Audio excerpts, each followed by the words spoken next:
Hey, Prime members, you can listen to Watch What Crappens ad-free on Amazon Music. Download the app today. Wondery's new podcast, This Job is History, is hosted by Chris Parnell from Saturday Night Live and Rick and Morty. Steeped in factual history, this brilliantly funny podcast delves into quirky and absurd jobs from the past. Clock in and listen to This Job is History on Amazon Music or wherever you get your podcasts. Watch what crappens. Who cares what happens when there's so much that crappens? Watch what crappens. Who cares what happens when there's so much that crappens? Well, hello, and welcome to the sweet, soothing sounds of Watch What Crappens, a podcast for all that crap we love to talk about on ye old bravs. That's how I'm going to sound in 10 more years of this. Welcome to Watch What Crappens Summer House Edition. You sound like a wise old tree. I'm Ronnie. That's Ben over there. Hi, Benins. Hi, how are you, Ronnie? Good, because we're talking Summer House today, which we always love to talk about. Yes. And we always love talking to you, dear heart out there. And we're really excited because we are getting to do that live, touring the country, seeing you, meeting you, talking to your face, okay? We get to say it to your face.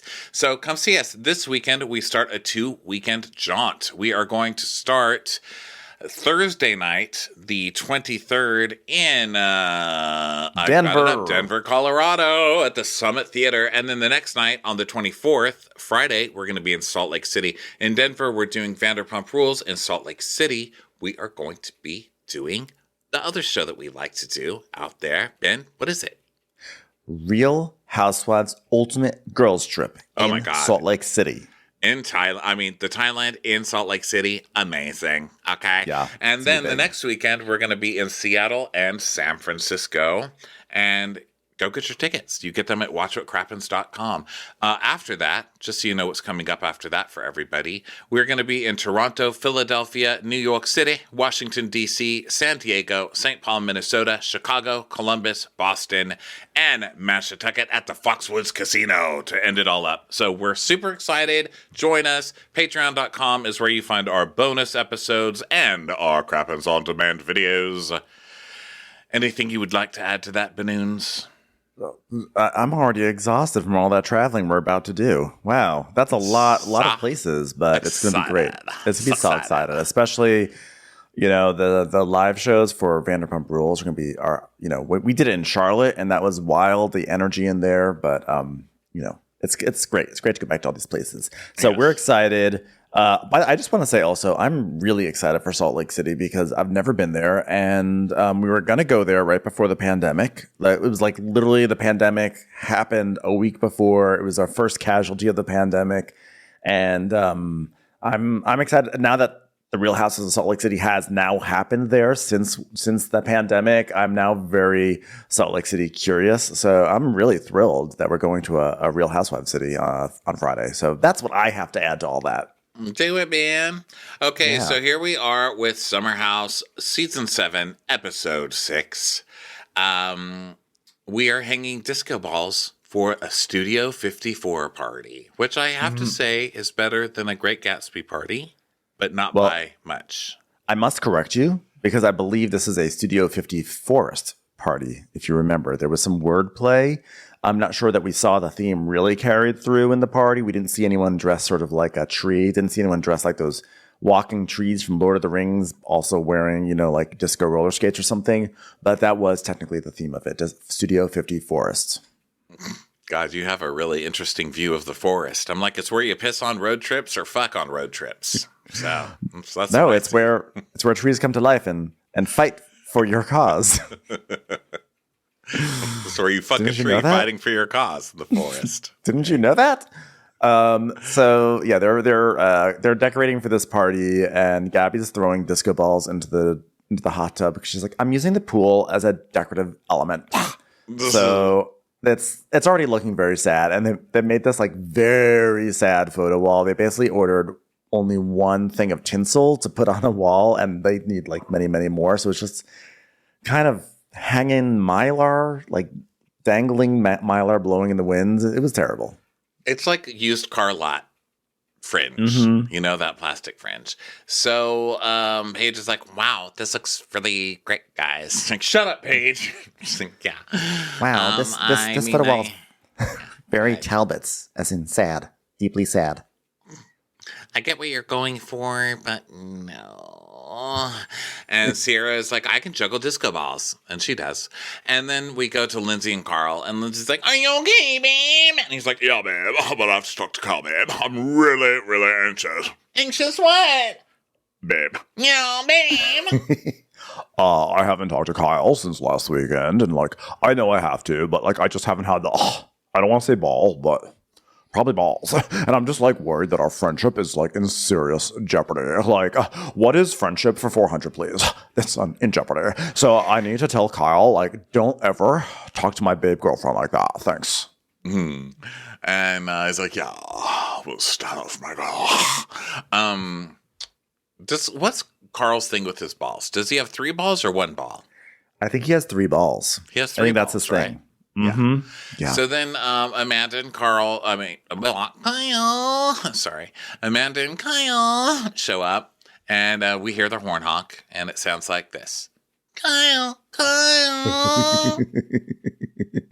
And they brought their 2 little dogs with them, which are very cute, but they're also the kind of dog owners that when they bring their dogs around, they become about 40% less fun. Their dogs are so cute. I don't even care. Like, I'm totally fine with it. Their dogs are so cute. So Gabby is watching from the window. She's like, oh, my God, dogs. And so, of course, everybody runs to see the dogs. And the dogs are barking, running all over the house. And Carl's like, I think they're here. I hear dogs barking, babe. And he's like, oh, my God, dogs, babe. And Amanda's like, as sad as I was last weekend, I decided to come back because I'm not going to let anyone, let alone Lindsay, dictate how I'm going to spend my summer. Tomorrow's my birthday. Wait, like, was there actually a consideration that Amanda wasn't going to come to the house this weekend? Why is she acting like for a moment she was going to sulk in the city instead of being in the Hamptons on camera? No, absolutely on her not. birthday. Yeah. On her birthday. I mean, she's gotten to do her favorite thing almost every birthday here. Cry and whine. Okay.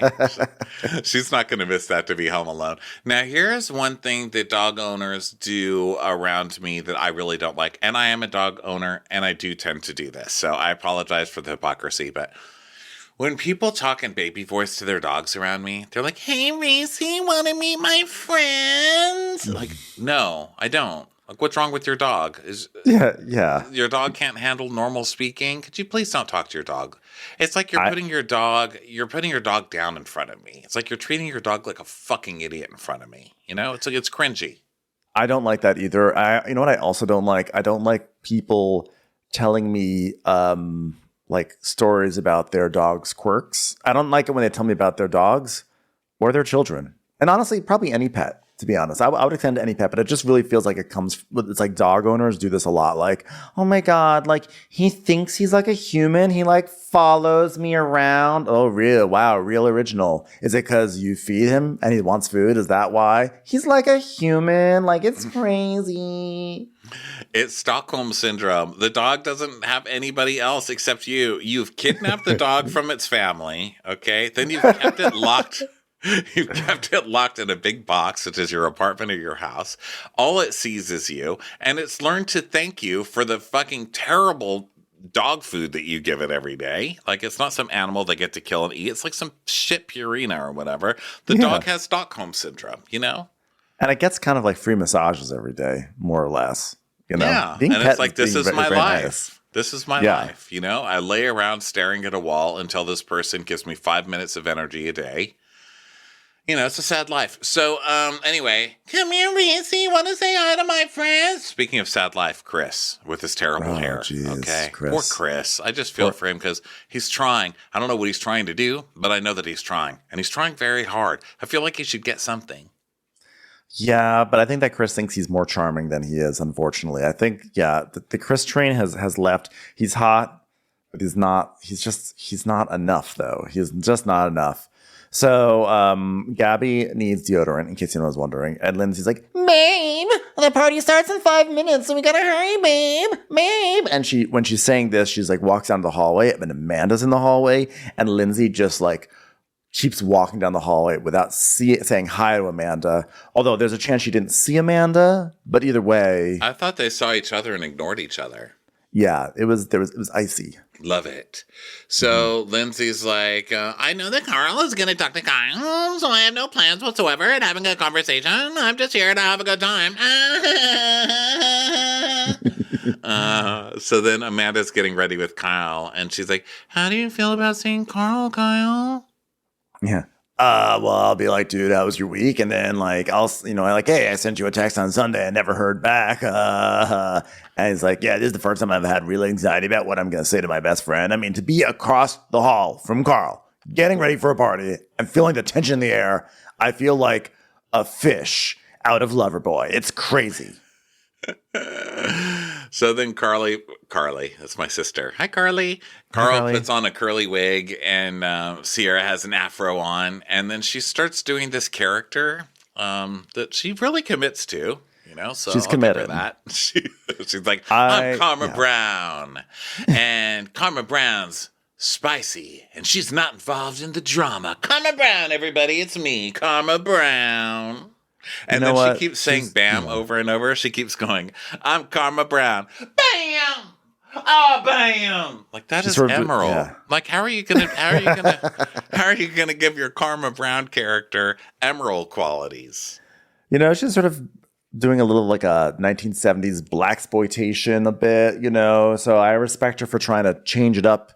I think it was lost on everyone in the house. I just think they didn't get the joke. They just were like, ha ha ha. So, and then Chris is, Chris is trying to show personality by decorating a tree. And that's basically what he's doing. He's basically hanging a disco ball on a tree. Yeah, so everybody's getting dressed in their wacky 70 outfits, and Oliver comes, and Maya's like, babe, I felt your presence. I poured you a shot, so I felt you were coming, so that's why I got you a shot. I'm really starting to like Maya's just stoner awkwardness. I like the fact that Maya seems like she's smarter than everyone in the house, and she's not even really sure why she's in this house, but she's just like, well, whatever. I used to date Kwame, and this is going to be my waiting to exhale experience being in this random house with these strange people. I'm definitely not going to mention Kwame anymore, that's for sure. So Amanda's like, love it. I love your outfit, Kyle. I love it for you. You got this, babe. And then Sam is getting dings as she walks through the house. She's walking through and we just hear ding, ding, except they're Australian. So they're like, ding, ding, ding. They're more like, wow, wow, wow.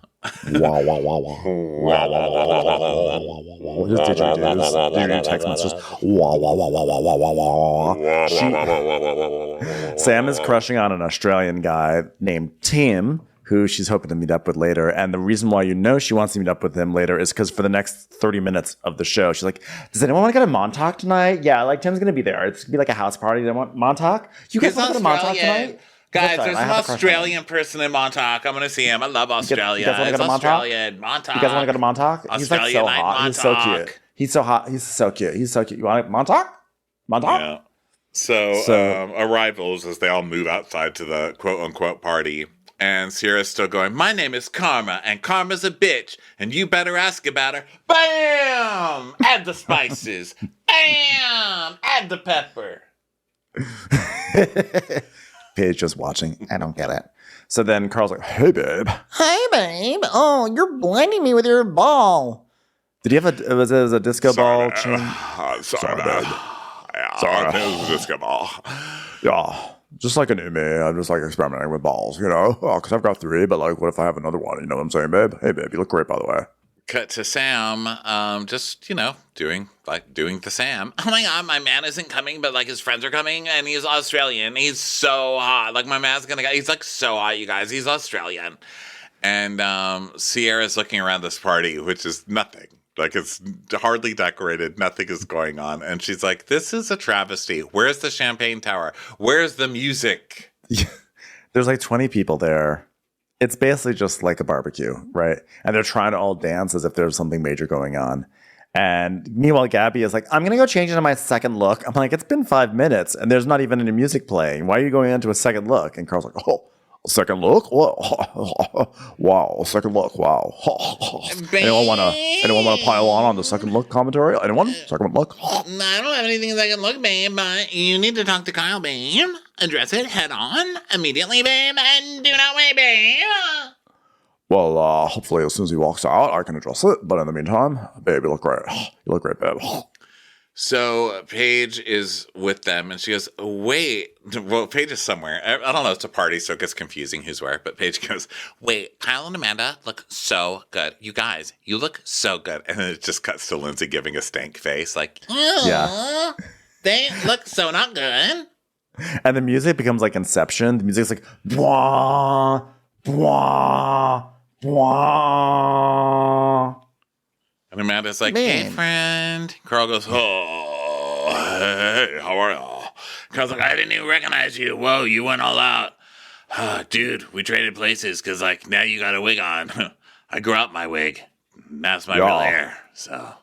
Yeah, that's a pretty cool observation, bro. Hey, before the party gets started, I'd love to catch up. Your weight You want on catch me. up? No, You want catch up? catch up. Yeah, let's go catch up. I can put my weight on you too if you want. It's like, yeah, that'll be great, bro. Because if you don't, I'm gonna bury you. I'm gonna fucking bury you. Just kidding. Hey, you want to go in the shade? Let's do that. Let's go in the shade. You like the shade?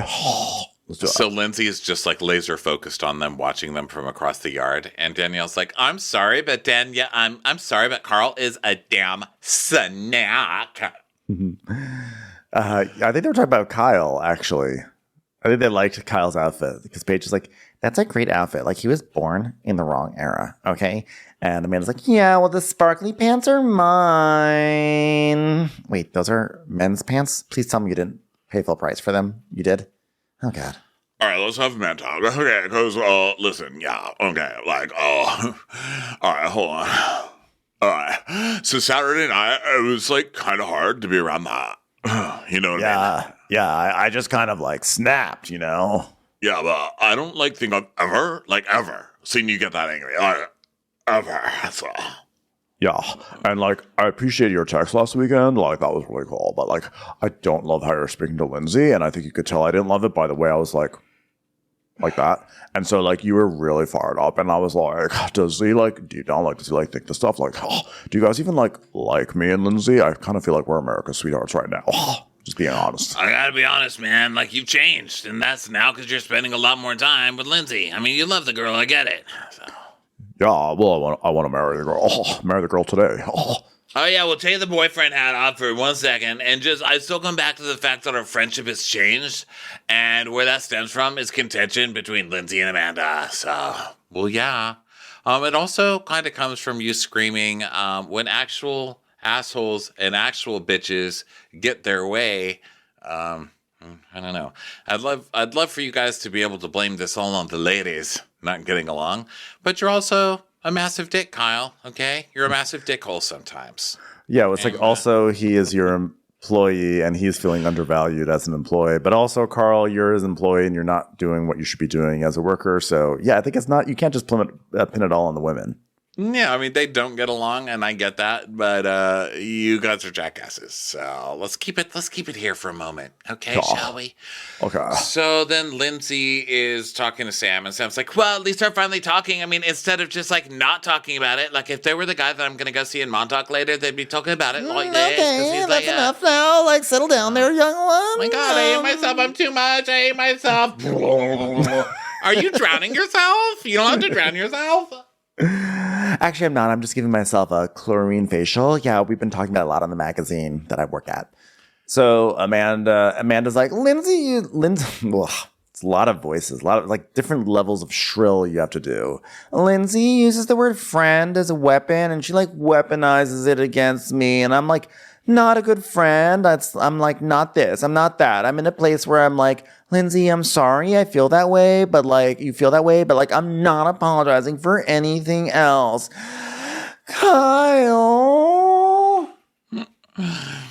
So Kyle's saying, listen, Amanda's been trying for 6 years to get on Lindsay's good side. And Carl's like, because Lindsay's been really hurt by things Amanda's done. And Kyle's like, well, what has Amanda done? He goes, yeah, well, like, me and Lindsay are like looking at houses. And Amanda's like, it's just her to look at houses. I'm there. Oh, it was pretty awful that she said that. And then we see like footage from the reunion where Amanda's like, guys, I just get nervous at how fast you're moving, which honestly I think is a pretty benign thing to say. And the fact that they're like, oh, this is like what Amanda's doing. Like, can you believe it? Like, she like doesn't support our relationship right now. Oh, it's terrible. Especially, it's not weird that Lindsay would think that, because Lindsay is always into jumping into something, you know? She's like, okay, here's my list. You need to be ready in 2 weeks, you know? But Carl is the one who's always shying away from everything. So for somebody to be like, Carl, maybe this is a little fast for you, person who can't keep a plant alive yet.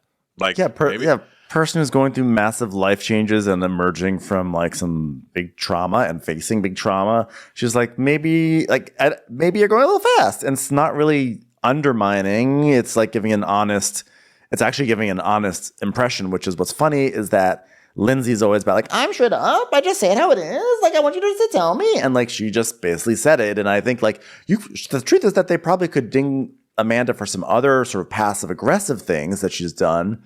But that's what you're going to like hang this all on? Well, I guess from Lindsay's view, she's like, this girl hates me. She's done nothing but try to undermine me. And now she's going to try and undermine my relationship with Carl.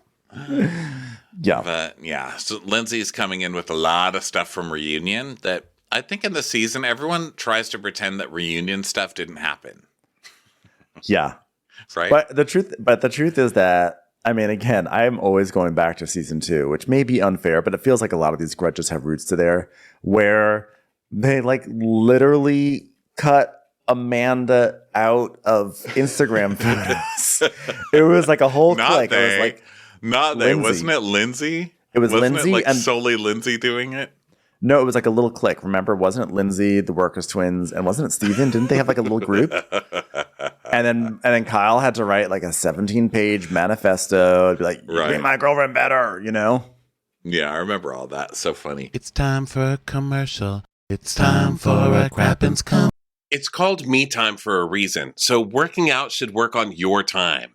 And you know how I love to work out is with Peloton. I'm a big Peloton person. I literally just broke a personal record 2 days ago. I'm so proud of myself. And the Peloton tread is so cool because it's pretty compact, even though it's like full size. And you get like a really great running or walking workout on it. Work out when it works for you. Peloton works into your day, not the other way around. You don't have to clear your schedule to work out. And whether you have 20 minutes to squeeze in a scenic hike or just 10 minutes for a power walk, Peloton makes it easy to find the me time that you're craving. It's so true. It's more than just a bike. It is that treadmill also. It's so fun, okay? It's not another boring stroll on a treadmill. There are classes for every level. You could try a short scenic hike, a beginner boot camp, or even a power walk to country pop. No matter where you're starting from, Peloton's expert instructors are there to guide you with contagious energy and supportive instruction to really take the guesswork out of working out. Try Peloton Tread risk-free with the 30-day home trial. New members only, not available in remote locations. See additional terms at onepeloton.com/home-trial. In the aftermath of a shocking crime, people always ask why. Why would someone do something like that? What could possibly push them to commit such a horrible act? Was it money? Revenge? What makes people like that tick? I'm Candace DeLong, host of the podcast Killer Psyche, where I explain the thoughts, motivation, and behaviors of the most violent figures in history. You may think you know these cases, but trust me, you do not. Using my decades of experience as an FBI agent and criminal profiler, I dig deeper into the twisted psychology of why. Many of the cases covered on Killer Psyche I actually worked on, like the serial killer Ted Kaczynski, the Unabomber, and Dennis Rader, also known as BTK. Follow Killer Psyche wherever you get your podcast. You can listen ad-free on the Amazon Music or Wondery app. Commercial. So basically they're making about the girls, right? So Carl's like, it's just like weird to hear it. Like, I would never talk to you about your relationship in that way. And like last Saturday night, like to have it come, like it just seems like there's some deeper shit there. Yeah, like you're not doing your fucking job, Carl, and then coming in and asking for a raise. Like, what the hell? And Kyle's like, well, you guys are reading between lines that like literally don't exist. Yeah, well, I'm not really dealing with lines that much more these days. All right, well, I get that. So listen, Amanda walks around on eggshells with Lindsay. She goes, I think it's the other way around. Like, that's why it's so hard. I mean, Lindsay, obviously famously known for walking around on eggshells. I mean, look, she's like basically a wallflower. Lindsay walking on eggshells. Are you kidding me? Obviously, she's polarizing and complicated. I just wish we could all have, like, He's like, trust me, I wish we were going on double dates. I wish that so badly. I just wish they could talk. Like, regardless of what happens with Loverboy, I wish we could just, like, check in with each other. Or I could be like, bro, and you can be like, bro. And I could be like, you going to Barry's boot camp? And you could be like, bro. Be great. Hey. Let's make an oath to one another that we can maintain for about 3 days. No matter what's going on with the ladies, let's not get in the middle of this type of stuff that's going to drive a wedge between us. Can you do that between now and Wednesday? Because I think that's about as long as I can hold on to an oath. Yeah. Again, guys, this is not about the ladies. This is about you hiring your best friend who's trying to become sober in an alcohol company and then sending him to literal bars to do tastings and then fighting with him while you're fall down drunk while he's not doing his damn job. You guys have enough of your own issues, okay? Exactly. Keep the focus in the house. They're just blaming it all on the women, right? Yeah. Like, and Kyle's saying like, oh, well, it's never easy to work with your best friend and we just have to focus on our friendship. He's like, I let the friendship and I let the frustration, disappointment, and hurt get the best of me. And I'm hoping to get back to what this is all about, which is spending a summer with my friend promoting Loverboy on national television. So Lindsay is still watching. So she's like, oh, it's done. And Paige is also watching. And she's like, huh. Kyle and Carl hugged. She's like bored. It's like the most boring show she's ever seen. I'm only saying that out loud because I know that Lindsay may have cataracts right now. So just want to narrate things for her so she knows what's really happening in the house around her. Yeah, I'm just closed captioning it audio style for Linz. And Sierra's like, do you think they cried? Do you? I think he cried. But that's okay, because men can cry. Bam! At the adobo.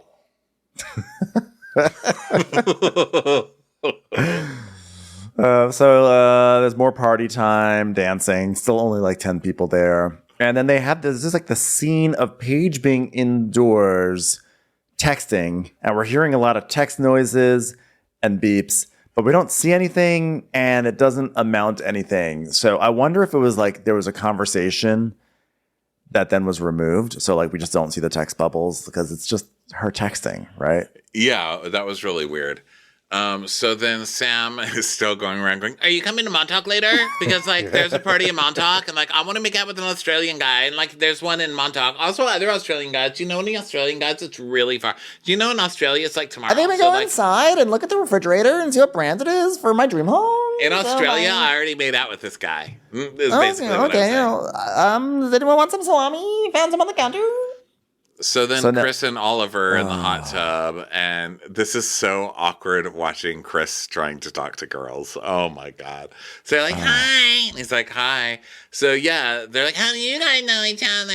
And he's like, well, we've been friends since the 3rd grade. They're like, oh my God, you met in school? That is like such a coincidence. And now you're both here together? What a coincidence. And then like while she's saying this, it keeps cutting to Chris going, nope. Like he just like made it up that he went to school with Oliver. So then he tells us, I just love messing with a girl. Like, I love teasing, you know? I want to know that this girl can joke, and if she can give me shit back, she's a keeper. I'm like, you know what? Like, I get it. If you want, anytime you're going to date someone, or you want to see that, like, oh, if you crack jokes, they're going to get it too. But you got to crack good jokes, you know? Like, don't put some, like, don't do the stupid joke of like, yeah, we went to school together. Really? No. Oh. Like, you have to have some punchlines before you can see if they can joke back with you. Yeah. So then he's like, yeah, my personality, like if she can give it back to me, then that's the one. And then it cuts to him going, oh my God, the sun is on your face right now. Like, seriously, it's on your face right now. You suck. Get off my TV. Who put you on here? How did you get past isn't there some federal organization that like screens people for coming on TV? The fuck off my TV, sir. They really struggle on this show sometimes to cast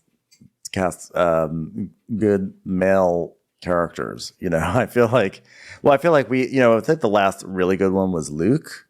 And then it seemed like Andrea was pretty good, but then they got rid of Andrea. But we struck out with Alex. We struck out with this guy. Like, we need to work on this. So now Carl and Lindsay are being cutesy, and of course, because that's what they do. And Lindsay's like, you look like a washed up rock star. And he's like, yeah, I'm a washed up disco man.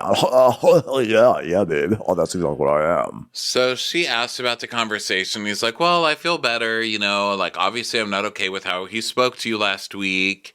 And he said like that was in direct reaction to something you said to Amanda. And look, I don't know if you're comfortable talking to Amanda. She goes, that's what you talked about? And he goes, well, yeah, I'm telling you what we discussed. She goes, oh, so that was like a really long conversation and the only thing you talked about was me? Thank you. So then I would think that she'd be happy about that. But Carl's like, no, it was about you and Amanda, and I think you guys need to have a conversation. She goes, if I had it my way, we would have talked all the time, because I'm a very direct communicator, as you can tell by me absolutely not talking to Amanda right now. I've been directing you to communicate all day long. I'm a communication director. I'm a very direct communicator. So Carl's like, yeah, I know. She's getting pissed now. She's like, it doesn't seem like you know. And he's like, well, don't make this more difficult than it needs to be. You and Amanda need to talk. Mm-hmm. And she's like, oh, what, I'm supposed to just go up to her and be like, hey, you hurt me and I'm begging you to apologize? And he's like, I'm dealing with this shit. I have to. And that's what I'm talking about with Kyle. And then we just get a creepy shot of Paige staring from an upper window. It was so weird. It was hilarious. You're just up there staring. It just cuts to a shot of Paige, like just staring down at them from the window. It was like a ghost. It was like this is the ghost that lives in the house. Like, girl, I spotted it. It was like Discount in the Attic. But by the way, you know what was funny to me? I love Lindsay saying, I'm not going to just go up to Amanda and say you hurt me, when like she's literally spent the first half of this episode saying to Carl, you have to talk to Kyle right away. Like, as soon as you see him, like, talk to him. You got to talk to him right away. Have you talked to Kyle yet? And then she's like, oh, wait, I'm supposed to go talk to Amanda? And then also says that she's a very direct communicator too. So then she's like, well, don't be mad at me. It's like, I'm not mad at you. She's like, then don't come at me. And he's like, I'm not coming at you. Trust me. You'll know. If I was coming at you. Yeah, you'll see a lot of dirt on your eyes because I'll be burying you. I'm going to bury you. Yeah, if I come at you. Yeah, you're going to have some seeds in your eyes because I'm going to, like, blueberry you. That's how much I'm going to bury you. All the berries. So we're seeing the first cracks in their fake, possibly fake relationship. I think it's a real relationship with a fake happy. I think there's, like, a fake cheeriness about it, So, yeah, I think they're really dating. I just think, I don't know what I think. Okay, so Carl's like, well, I wish we could just all be closer, like the four of us. And she goes, how can we be closer when she says all the shit she said to me and I say I'm hurt and she doesn't do anything about me being hurt, huh? Like, I don't need to beg for a conversation. I'm, like, expecting that from Amanda and it's, like, not coming. So then, They're making fun of her. Amanda is cracking me up because she knows they're talking about her, right? And she can hear little parts of it. And she goes, are they talking about me? I mean, God. She goes, I love the way Lindsay gets really mad. And then she smiles and laughs. And it cuts to Lindsay going, it's not happening. So then Lindsay is saying, like, there's nothing that she's ever done about my feelings. He goes, well, didn't she apologize to you, like, over text? Like, over text? But, like, and so that means she led me to believe that there'd be, like, a bigger conversation in person? And that hasn't happened. No. And so that's what I'm saying. There's a conversation that needs to be had. That's what I'm saying. You just got buried with my logic right now. I know, but she wants Amanda to initiate the conversation, but Amanda initiated the text. So if she initiated the text, then you have to initiate the conversation or text her back. Or you That's just also how it works. And you just also can't do this whole thing of like, I'm a very direct communicator and then be sitting there waiting for someone to come up to you. So she's like, well, I do want to fix things. And he's like, well, perfect. Let's play beer pong then, because there's like nothing else to talk about. Say, Sam, want to play beer pong? Want to play beer pong? We're gonna pretend nothing's wrong right now. Babe. Sam, have you been just like standing here next to us this entire conversation? Yeah, I have. I was just wondering. Just want to get a temperature check on Montauk for tonight. Is there going to be a little trip to Montauk? So then Danielle is talking to somebody, and she goes, oh my God, did you see that? Look at that couple right there. Have you seen, like, how do you have a serious conversation and then turn around and play beer pong? Danielle, get on fucking line and meet some people. You know what I mean? Danielle is Do something, way... Danielle.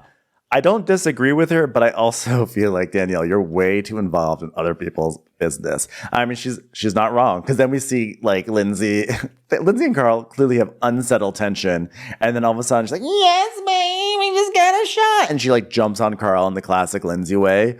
And then we see Chris pretending to throw a girl in the pool. Classic joking, just really testing those limits. And then Sam, of course, Sam is like, hey, is anyone planning to go to Montauk? Like, if you go, don't go without me. Thanks, because my boy toy is in Montauk. I want to get some dick. Yeah. I want to get some dick.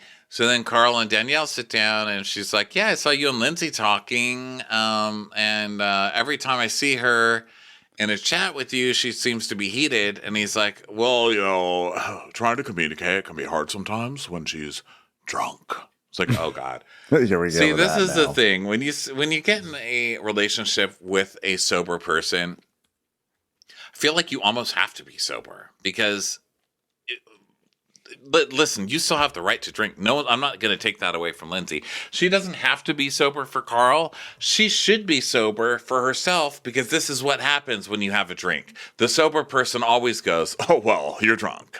So, or at least the freshly sober person, because it feels like that's. I think it's like you're so fresh and out of it. I mean, I don't know. I haven't been in that position, but like it seems like we see that a lot. That like we see it with Lala, we saw it with Countess Louvain, we see it with, you know, it's so fresh. It's like Lala sort of still does consumes your consumes your mind though, right? Because you've just gone through the recovery like you're fresh in the recovery process. So now you're sort of like, kind of like, you know, it's like anything, right? Like if you just started CrossFit, all of a sudden you talk about everything you compare to CrossFit, you know? So like now he's like, Carl's doing that thing. He's like, well, she's drunk. Now she's drunk. Yeah. So it's like when you're dating a sober person or a newly sober person, whatever, it's best for yourself to be sober, because they will use it against you at every chance they can. Okay. Trust me. I've been the not sober person, and I've been the sober person, and I'm just as guilty when I'm sober for 2 seconds. It's like if I lose 2 pounds and everyone I see in the crosswalk, I'm like, really?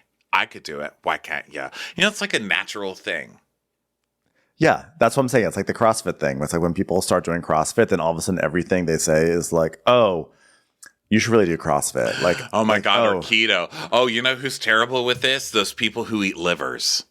You know those people who are like, I hate seed oils, and all I eat are like, it's like Ryan Culberson and Brianna from Orange County. It's like the caveman. It's not paleo, but it's just like the meat. Something like that. Yeah, they're like, we only eat giblets and kidneys. You're like, what? And we hate seed oils. And they'll put like signs in their yard that are like, no seed oils.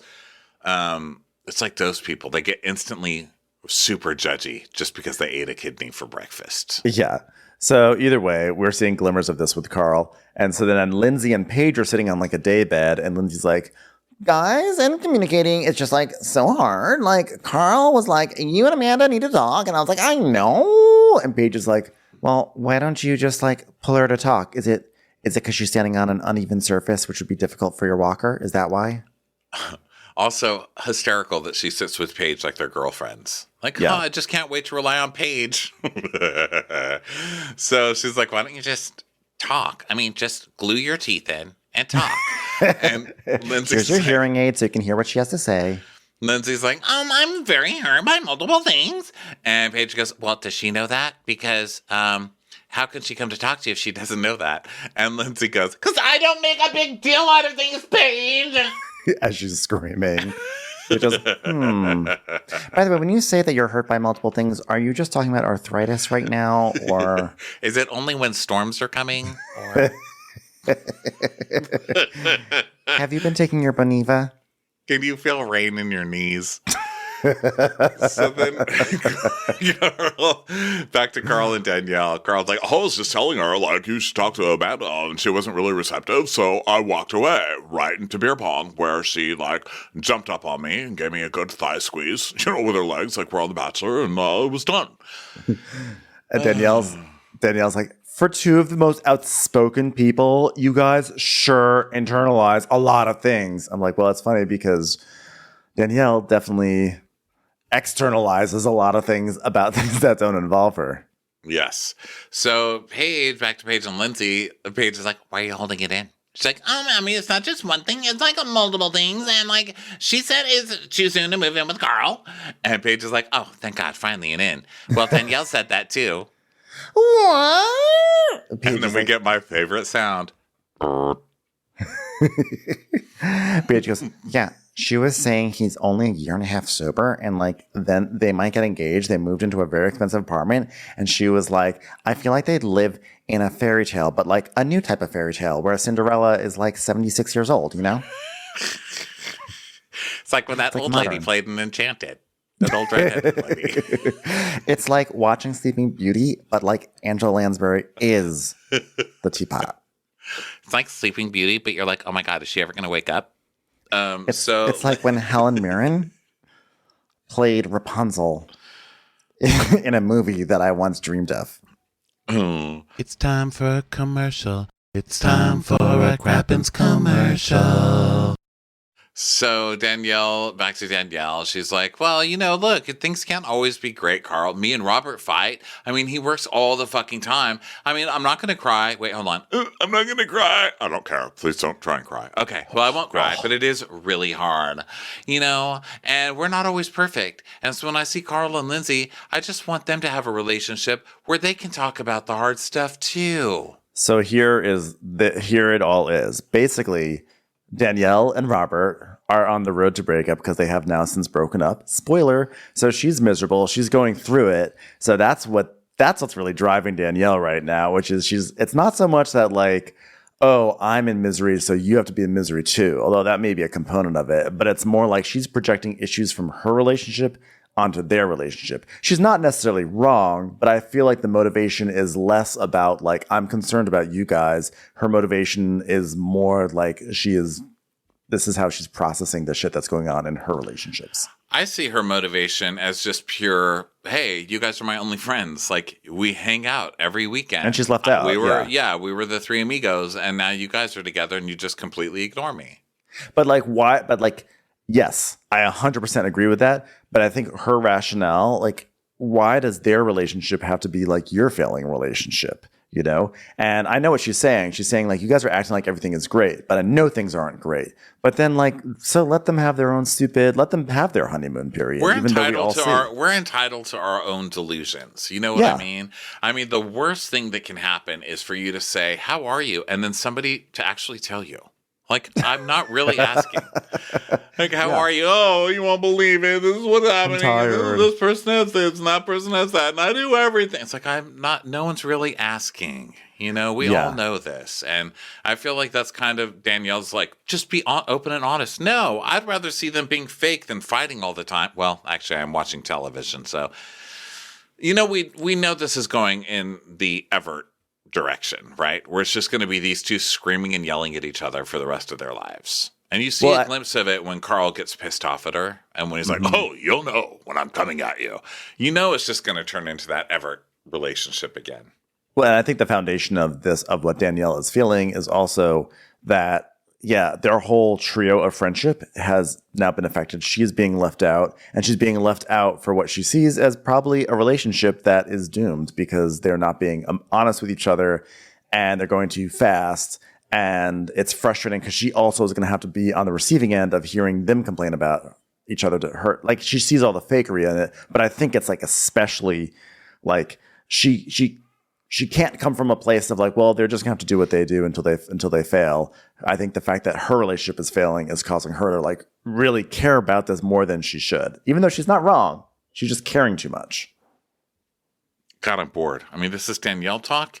How much can we talk about Dan? This is the most we've ever talked about Danielle. I know. In like 7 years. Yeah, I know. It's amazing. Yeah. So Lindsay's like, she's talking to Paige and she's like, that would be like me saying, I'm nervous that your boyfriend is a chef. And Paige goes, that's true. And that was savage. And I'm going to go tell her that you said that. Hold on one second. She moved in with her boyfriend after 2 months. She cackles after she says it, says something serious, and then laughs. Love it. So then back to Danielle. She's like, come on, Carl, be real. If you want to say something, fucking say it. And then back to Paige. She's like, well, she was concerned, that's all. She goes, well, it seems like a wild concern. Well, I was under the impression that you know how she felt. I mean, it just seemed like it. I mean, how could you not know how she feels? Isn't she your best friend? Oh, Paige. Isn't she the one who helps you cross the street? I love watching. Paige acts like she doesn't have any hobbies. But here she is for years now sewing this quilt, this like anti-Lindsay quilt. And it's actually become one of the most enjoyable things about this show, I have to say. Just watching Paige just find that moment where she can kind of squeeze in there and be like, oh, wow, I just finished this panel. Look at it. It says, aren't you supposed to be friends? Friends? All right, I'm just going to cuddle up at this nice quilt I just finished while you go. Your friendship is in the demise. Go ahead. Go. So then we have a moment where Chris sits down with 2 women and he goes, ladies, how are we feeling? I like your eyes. Yours are really green. Hazel? Yellow? And they just don't say anything. They just look at him like, oh my God. Because he's really looking into their eyes like, oh, are those green? No, they're hazel. Okay, look at me. Let me look at yours. Oh, yeah, you've got more brown. More brown than hers, which are hazel. Fucking gross, dude.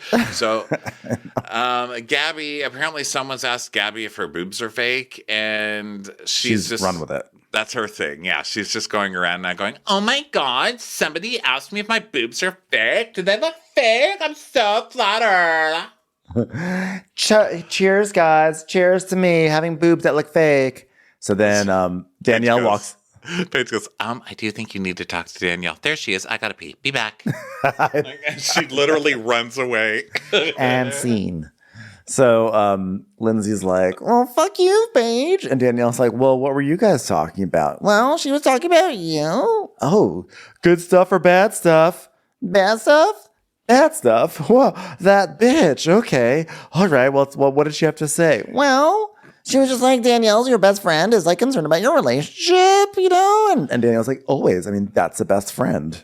And she goes, yeah, but she said you were saying it's too fast for us to move in. And she goes, no, I didn't say that. I just said you guys are moving hella fast. And Lindsay goes, what do you mean hella fast? And Danielle looks at her like, come on. And she goes, we've known each other 6 years. And she goes, well, not like in a relationship sense, okay? It's fast. I'm allowed to say that. And Lindsay gets all defensive. And she's like, I want to have babies, and this man wants to have babies with me. Okay. Danielle's like, you're being so fucking defensive. It's annoying. Well, Danielle, you said we were living in a fairy tale. Like, what is this fairy tale that we're living in? Because it's pretty amazing. Can someone call it the Brothers Grimm and rename it the Brothers Carl Lindsay? Thank you. I'm sorry. I'm back. I just wanted to say you should name it the Brothers Graham. LOL. Bye. Okay, I'll be over here. Brothers grandma. Hey, Lindsay, I just want you to know there was a wolf that was spotted out in the driveway, so just be careful if it tries to eat you. Okay. Hey, grandma. So Danielle's like, you guys don't talk about real stuff. You don't like to have fights. And she's like, well, one thing, Carl doesn't like to have hard conversations. I'm the hard conversation girl. And she goes, yeah, but Lindsay, when he didn't stick up for you, I thought you were going to be like, why don't you stick up for me? She goes, well, I was upset. She goes, well, you didn't show you were upset. And she goes, because I've been trying. I said do therapy. Yeah. I've been trying to be a better person. She's like, well, I don't want to lose 2 of my best friends. Danielle, you're like never going to lose me. It's like a fairy tale where you don't lose someone, And Danielle's like, well, sometimes I feel like I feel like your relationship sometimes feels like it's off limit to talk about. Like, I'm not trying to talk shit about your relationship. I just have opinions and I don't want to not share them. And she's like, well, if you're going to talk shit, at least tell me first. Thank you. Yeah, she's like, why am I having to hear this from Paige of all people? And she's like, I get it, but, I just want you guys to be, like, more 100, okay? Okay, Danielle. Danielle's like someone's mom today, being like, hey, can we keep it for real, okay? Let's get us to 100, okay, guys? Let's keep it real at 100. I'm sorry to interrupt, but Lindsay, here is the Tom Brady jersey that you wanted. There was something about 80 for Brady involved with this. I don't know. Oh, God. So then Gabby across the yard is like, oh my God, everybody is thinking my boobs are paid for. Here's a cheers. Let's do a toast to my boobs.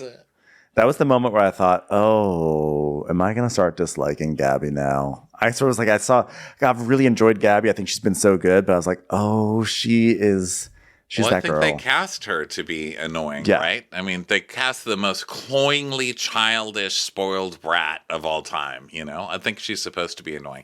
Personally, I do not dislike her at all. I think she's hilarious so far. But I'll bet she's going to get on people's damn nerves. I've been really enjoying her, but this was like the moment where I was like, oh, I've met girls like this, where it's like all night long. Can you believe it? Like, someone literally thought my boobs were fake. Okay, I'm just gonna call it like a fake boob party, and then it's like for weeks it's that. And like, oh, please don't be that person, Gabby. So they're kicking people. They're kicking people out now, and Sierra and Paige go into their room to change. And Sierra's like, "Are you ready for the assassination of Karma Brown? Because she's got to go." And then she takes off her wig, and she's like, "Enchilada, bam!" And scene. Thank you. And scene. Karma Brown out. So, they're just sort of like hanging around. There's like pizza that's arrived. Carl's like, oh, I need something that I need something to eat. I can't even eat straight. I can't even see straight. Like, babe, pizza's here. Pizza's here. Guess we're going to have to do some more barriers tomorrow. Yeah, babe. And Sierra's like, okay, people, what would we rate the party? And Danielle's like, solid 6.5.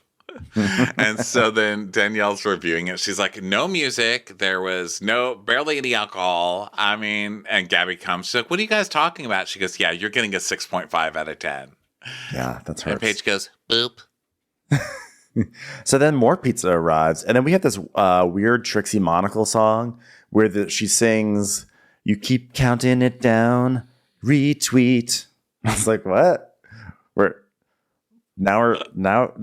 I was like, I don't think these songs are even real. Now it's just like someone just found. Trixie was just like doing something in her house, and they just wrote down the lyrics. Open an envelope, the ring cam. Like what? So then sounds like, oh my God, Kyle, your kids are going to be obsessed with you because like, how could they not be? Because like your energy affects the whole house. And that's a good quality to have. And he's wasted. He's like, I want to make sure everyone around me has as much fun as possible, She's yeah. And I know you've got shit going on, but like when your energy down, it also affects the house. So, we just want to have fun, He's like, yeah, I appreciate that. Kyle, she's telling you your alcoholic house is bringing the house down. Okay. Hey, it'd be interesting. It's so interesting how like your vibe really affects the house. I wonder how your vibe would affect Montauk. Thinking like maybe we go to Montauk and try that out. I don't know. Just spitballing here. So then Chris is talking about girls. He's like, this guy. He's like, yeah, I love a girl I don't have to force a conversation with. Like, I'd be like, there's nothing there. You know what I mean? Like, if I say your eyes are green, no, wait, they're hazel, you better have a follow-up, okay? I know. Because I grew up with 4 brothers, and then I graduated, and I went straight into the Marine Corps, all dudes. I was like, oh, okay. That would explain your inability to talk to women. He's never met a woman before this summer, I think. I think that's what it is. He's like, yeah, I just want to I want to talk to a bunch of girls. I want to meet a bunch of them. I want to talk to them. And if I've learned anything, it's that you can't force things to work. Love finds a way. I was like, I don't know. I hate that this guy who is like a terrible conversationalist. He's like, it's painful to watch him on screen. Is now gonna like be the judge of whether someone else is a good conversationalist. Like, yeah, if I have to force it, they don't get all this. It's like, no. Oh, They gosh. dodge a So bullet. Sam's still going around going, want to go to Montauk? Want to go to Montauk? Want to go to Montauk? And Kyle's Everyone like, I I knew was want there. to, but I have babies and I can't. And Amanda's like, I'm a mom now, Kyle. So Gabby's like, I'm going to Montauk. I wonder if they're going to think my boobs are fake. So now the big drama of the episode, because Lindsay clearly wants to go to Montauk. She's like, Montauk? Like she has like a Pavlovian response, like, ah. But then she like suddenly she hedges, and Paige is like, come on, Lindsay, I know you want to go to Montauk. I know you heard the rumors. Prune juice Lindsay all night starts long. eating. Lindsay just starts eating. She's like, I don't know why I'm eating. It was Pavlovian. And so Lindsay turns to Carl and goes, so you want to go to Montauk, babe? And he goes, do you want to go? Which is my way of saying absolutely not. And she's like, and she sort of gives him this look. Her face says, I 100% want to go, but I'm too afraid to disagree with you right now and cause a fight. And he's like, it's far. She goes, yeah, it's far. Yeah, you're also on a show about fucking partying all summer, okay? So if you're going to show up, do your job. I'm not saying get drunk, but you can't just do this like, I'm going to fucking bed at 9. Go away. Who is this Carl? I don't like this Carl. Congrats on your sobriety. I hope you keep it. You can even do it on my TV, but you can't just turn into a completely boring person. There are fun, sober people, all right? You can also do like, you can also be away from each other for one night. It's like not the end of the just world. let her, just tell Like, her to go and stop guilting her. Like, what? You're gonna have to go to sleep at 10 at the same. That's what I hated about this. I hated that Carl was like, I feel like staying in, but you should go out. Like, you should have fun, babe. Like, we don't see him say that, which is like so bad. And I think it's sort of a sad state for Lindsay too, because I think Lindsay is so eager to be in a relationship, get her timeline back, like have babies, that she is terrified of potentially jeopardizing any of that by saying, I want to go out. She's afraid of what fight that might cause. She's afraid of the acrimony. She's afraid that like everything may fall apart. She like it seems like she doesn't actually feel secure in the relationship, which is not saying it's a bad relationship. Just like, I feel bad that she doesn't feel like she can even suggest like, you stay in and I'll go out. Well, she shouldn't feel secure in it, because if you're with somebody who's really working their ass off to be sober, and then you go sober with them for, what'd she say, 5 months or whatever? She said it a million times, but like 5 months. And then you decide, okay, we're going to go back on this show about drinking and I'm no longer going to be sober. And then you go out and party. She should be worried, because it would be the best thing. Like any therapist would tell him, yeah, you shouldn't be around that. Like, right. This and she's probably more important worried to take care of your sobriety. You should not be around somebody who needs to be partying still, you know? And she's probably worried, like, oh my God, I can't even do this for my boo, that he needs this for me, whatever, yada, yada, yada, yada.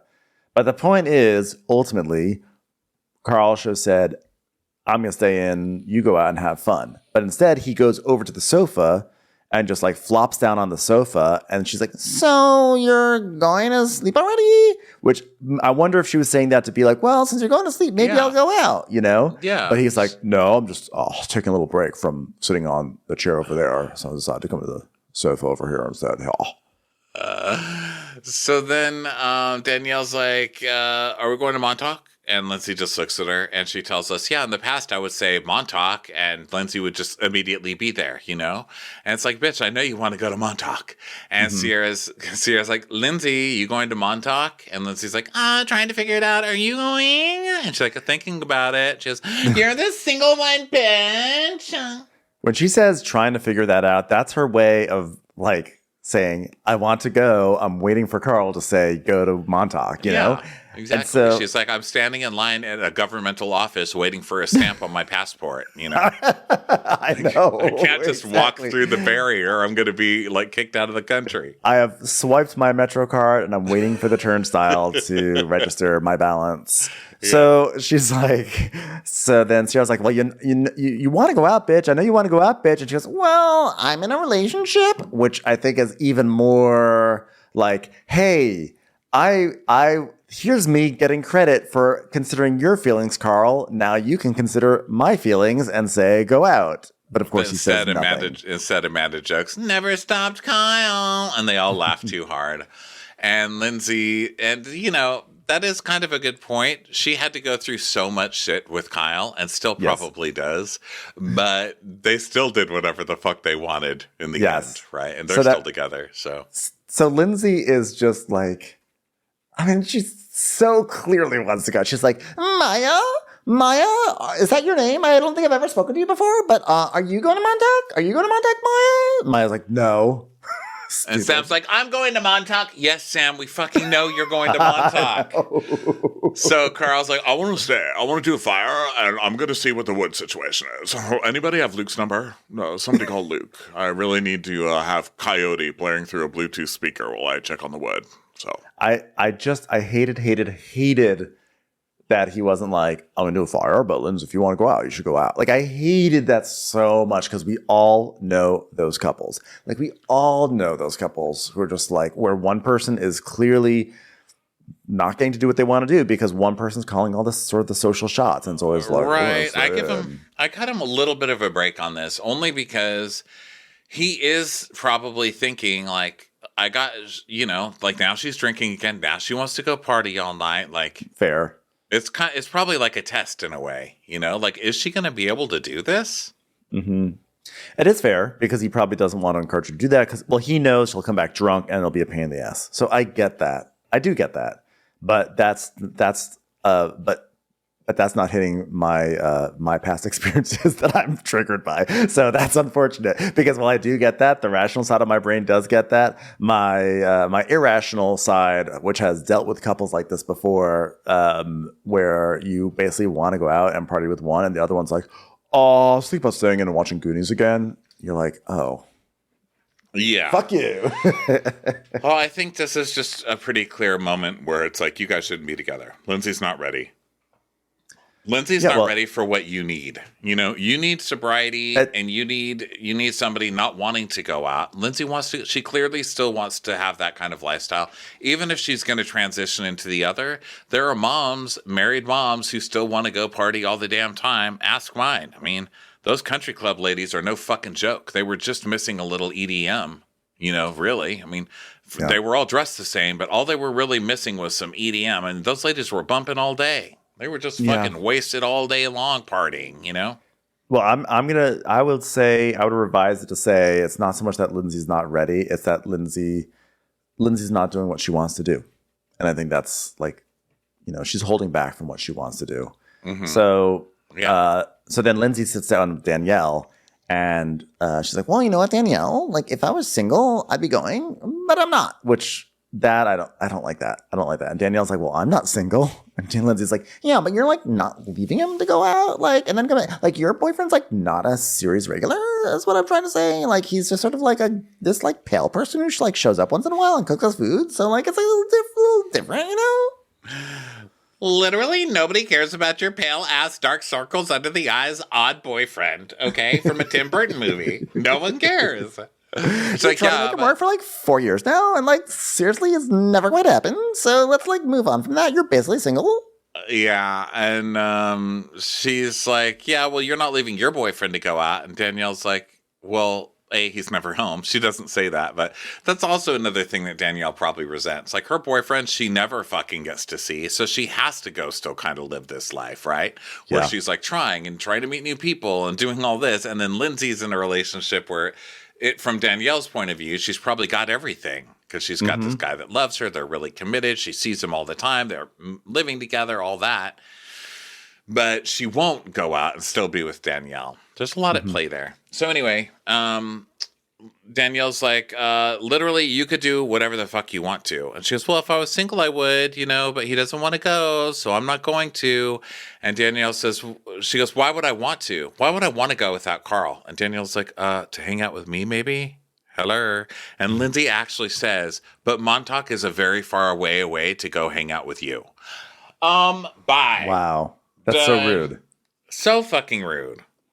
Because Lindsay's basically saying, well, you should just stay here. Well, if you want to hang out, you can just stay here. But it's like, that's rude. Like, Danielle wants to go out and have fun with her best friend.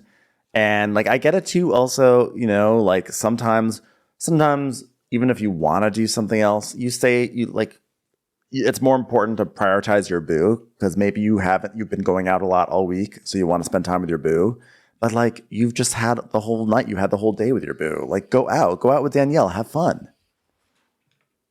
It's rude. Yeah. So now people are going, finally, it's time, guys. Time to finally go out. to Montauk. So a bunch of them go out to Montauk, and then we see the guys sitting around the fire, and they basically just sitting there, and then we hear Carl going, "Yeah, I'm gonna head in. Yeah, I'm going upstairs. Going in. Yeah, I built the fire, so that's it. Bye." Yeah, it's like, wow, great time. Glad I stayed home for this.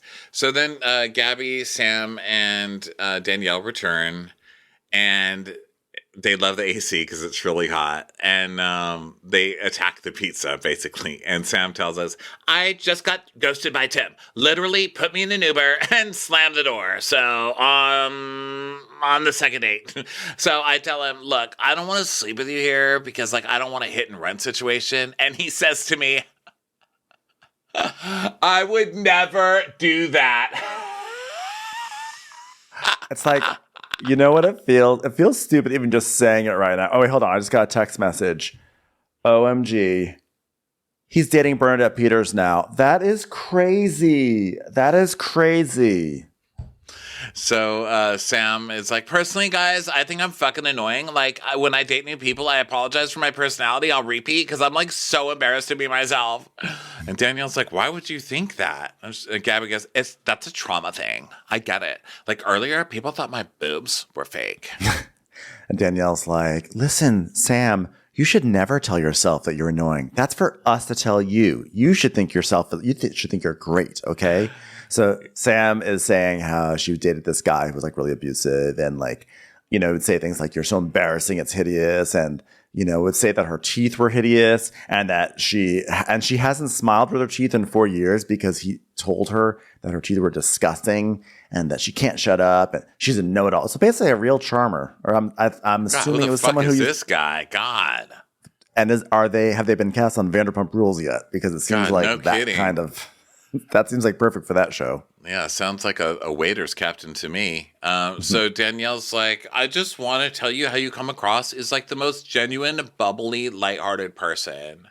And sounds like, "Oh, but like things keep happening this summer and it brings back that insecurity that I'm just too much." And then we see the clip of Maya taking her into the pantry and going, "Shut up."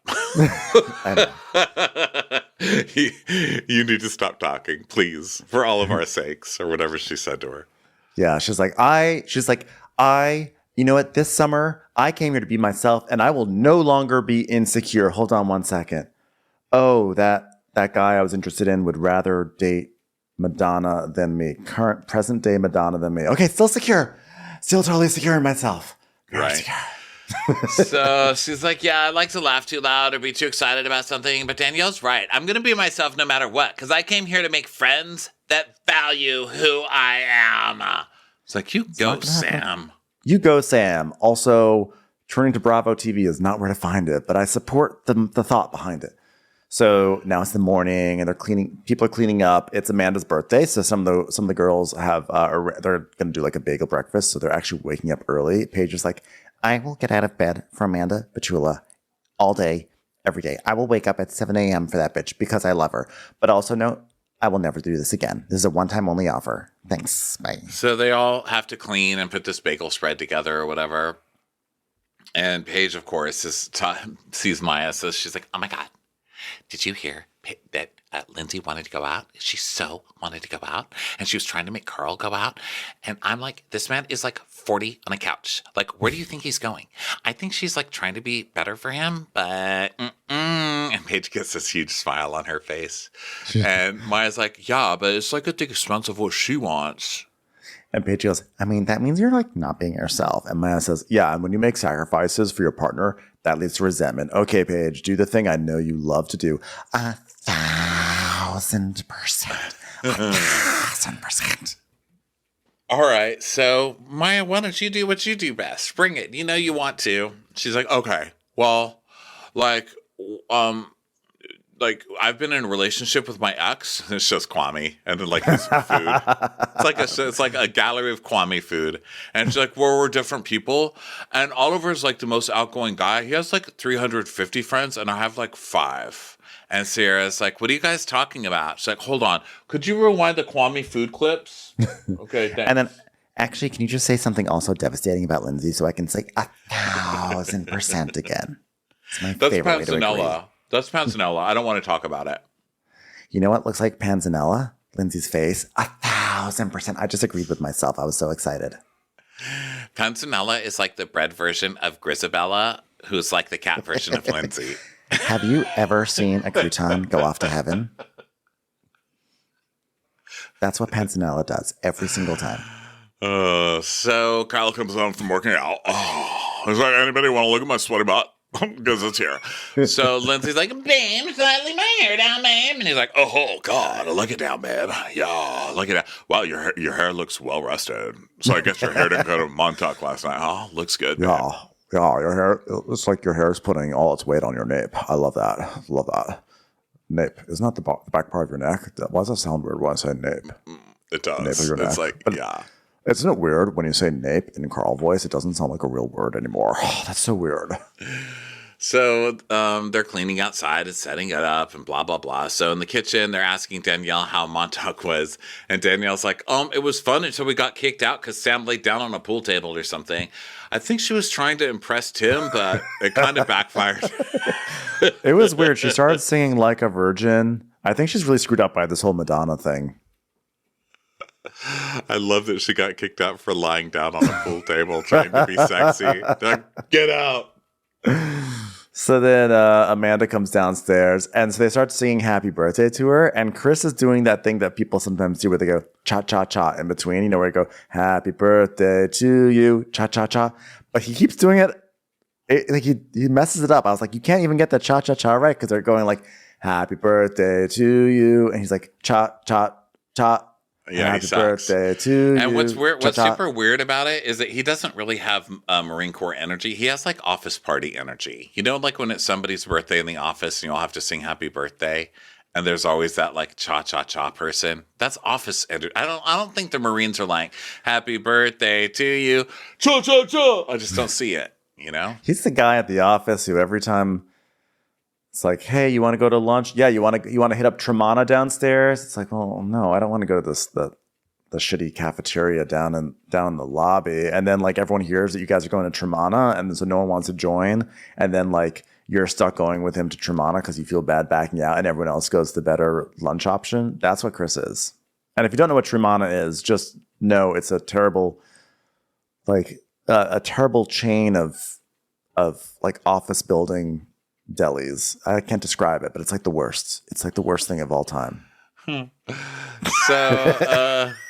you're like, I don't know where you're going with this, Ben, but I'll let you just. But I like it. I learned a lot about offices and where you eat lunch. I'll just watch as you land that Tremana plane. I have no help in the Tremana department. I'm so sorry. No, I realized I was like, I started saying like, it's like a Tremana thing as if everyone knows what Tremana is. And I was like, no one knows what Tremana is. But now I just feel like actually lucky we found each other and became such good friends, because I am that person getting dissed in the office that nobody wants to go to lunch with. And you're like, hey, you want to go to lunch? And then you're like, oh my God, everyone just went to Chili's, you know? And I'm like, oh my God, I'm holding this person back. He's going to hate me. I'm the one who always gets sucked. I get sucked in going to Tremana with Chris. Like I'm just looking at Tremana, like pictures of it right now, and I'm just getting mad all over again. Hey, Ben. What? Your eyes are green. No, wait, they're hazel. Oh my God, I am Chris. I've become Chris. So they're singing happy birthday, and they're singing it in that way that, like, it's like, look, we did something for your birthday. We put bagels on a plate. And you're supposed to feel touched, but they're singing happy birthday like this. Happy birthday to you. It's like a death dirge. You know, it's like when people just want you to fucking die already. Okay. But that's also how, like, it's kind of how Amanda talks. So they were just, like, really in character. They were, like, in the style of Amanda. Happy birthday to Kyle. They're like Chat GPT. Sing happy birthday in the style of Amanda Pachula.